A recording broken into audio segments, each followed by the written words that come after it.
Hello everyone, আজকে রান্না হবে ডাঁটা সর্ষে দিয়ে, একটা যেটা গামাখা করে সজনে ডাঁটা দিয়ে। তো এই পরিমাণে আমি সর্ষে নিয়ে নিয়েছি, আমি 2টো কাঁচা লঙ্কা নিয়েছি, এটাকে বাটবো। আচ্ছা, কাঁচা লঙ্কা দিয়ে আমি সর্ষে বেটে নিয়েছি, বাটা হয়ে গেছে আমার। আমি গ্যাসটা ধরিয়ে নিয়েছি। এবার আমি তেল দিয়ে দিয়েছি কড়াইয়ে। তেলটা গরম হয়ে গেলে আমি 1 চামচ দিয়ে দেবো, চা চামচের 1 চামচ পাঁচফোড়ন দিয়ে দেবো ও একটা শুকনো লঙ্কা কেটে দিয়ে দেবো। এটা ভালো করে একটু ভেজে নেব। হালকা একটু লাল হয়ে গেলে একটা তেজপাতাও সঙ্গে দিয়ে দেবো। আমার ফোড়নগুলো সব ভাজা হয়ে গেলে এরকম সাইজের আমি সজনে ডাঁটা কেটে রেখেছিলাম, সেগুলো দিয়ে দেবো তেলে।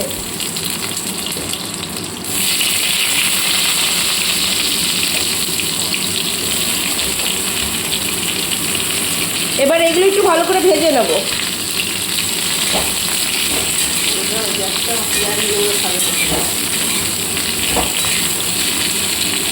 আর গ্যাসটাকে একদম লো ফ্লেমে করে এটা ঢাকা দিয়ে একটু ভাজতে দেব। এরকম লাল করে ভেজে নেবেন। এরকম লাল লাল ভাজা হয়ে গেলে 1 চামচ মতো হলুদ দিয়ে দেবেন ও পরিমাণ মতো নুন দিয়ে নেবেন। নুন হলুদটা নিজের পরিমাণ মতন দেখে দেবেন এবং এটা ভালো করে একটু ভেজে নেবেন। আচ্ছা, আমার এখানে নুন হলুদ দিয়ে একটু ভালো করে ভেজে নিয়েছি। এবার একটু টমেটো দেবো, একটা গোটা টমেটো দেবো, একটু বেশি দেবো। এটা একটু টক টক খেতে খুব ভালো লাগে, একটু টমেটোটা একটু বেশি দেবেন। তবে এক কথা বেশি দিয়ে দেবেন না, তাহলে সেই জিনিসটা আবার ভালো লাগবে না খেতে। এবার এটা দিয়ে খানিকক্ষণ ভাজবো।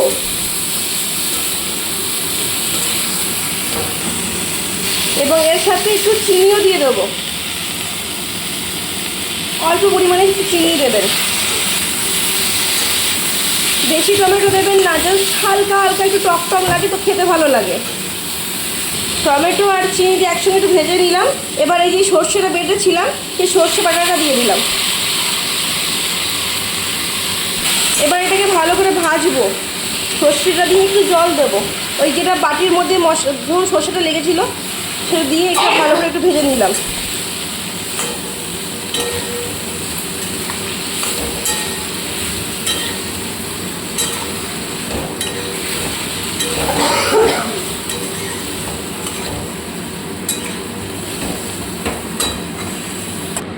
এবং পুরো রান্নাটা গ্যাস কমিয়ে হবে, লো ফ্লেমে করবেন। এবার ঢাকা দিয়ে দিয়েছি আমি, খানিকক্ষণ এটা একটু কষাবো। আচ্ছা, আজকে নিরামিষ বার আমাদের, তার জন্য এটা নিরামিষ করছি। আপনি এটা আলু আর পেঁয়াজ দিয়েও করতে পারেন।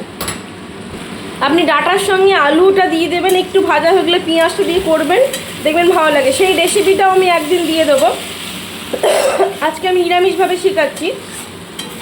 গ্যাসটা কমিয়ে করবেন। একটু জল দিলাম, সর্ষেটা কষানো হয়ে গেছে, এটা একটু সেদ্ধ করতে হবে। আর গ্যাসটা কমিয়ে করবেন, গ্যাসটা পুড়বেও কম, আর এটা সেদ্ধও ভালো হবে এবং খেতেও টেস্টি হবে। খুব বেশি বাড়িয়ে দিলে রান্না খুব একটা পুড়ে যায়, খুব একটা ভালোভাবে হয় না। যেটুকু জানি আমি, খুব একটা ভালো হয় না। একটু গ্যাস কমিয়ে করবেন, সব রান্না তো গ্যাস বাড়িয়ে হয় না, তো এটা একটু গ্যাস কমিয়ে করবেন, ভালো হবে।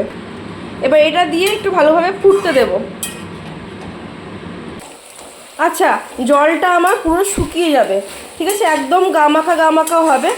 সেই অবস্থাতে তুলে নেবো। দেখুন, সেরকম গ্রেভি নেই, এইটুকু গ্রেভি থাকলে কি ভাত দিয়ে মাখিয়ে খেতে একটু ভালো লাগবে। ঠান্ডা হলে একদম গায়ে গায়ে লেগে যাবে। এটা গরম অবস্থায় আছে বলে এরকম লাগছে। তো এটা শুকিয়ে গেছে, আমি এই অবস্থায় নামিয়ে নেব।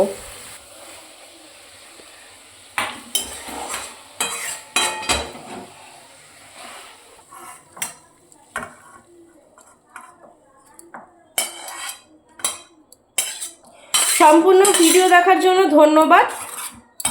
ভিডিওটি ভালো লাগলে একটি লাইক ও শেয়ার করে দেবেন।